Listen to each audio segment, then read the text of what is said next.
So, Rebecca, The Private Lives of Pippa Lee was first a book. Can you tell us how you came up with the idea for the book? Well, in 2002 was when I had just finished a book called Personal Velocity, a book of stories, and I ran into a woman that I hadn't seen in a long, long time, who I'd known in New York City. And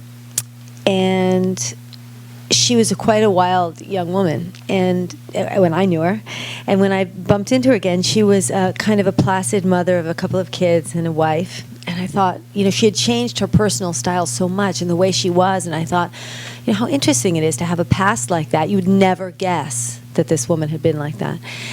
And I started thinking about other people I knew that had really kind of transformed themselves in their life, and it started making me think about what is identity and how mutable is identity really. And I sort of started on this mystery, the mystery of character that is Pippa. But then I got to make the movie of Personal Velocity and the movie of Ballad of Jack and Rose, so it took me away from that novel for a while.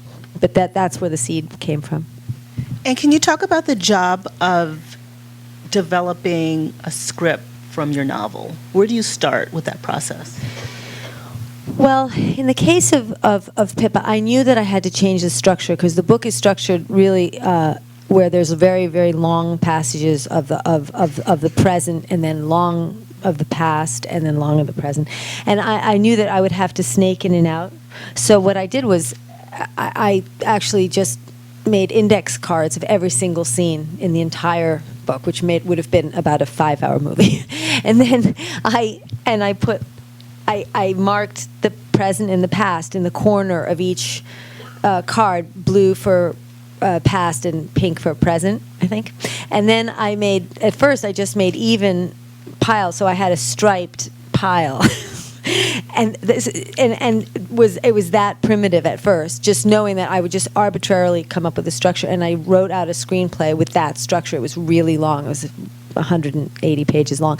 And then I started thinking, okay, what do I really need? What do I not really need? And I started to really come up with a viable structure after that.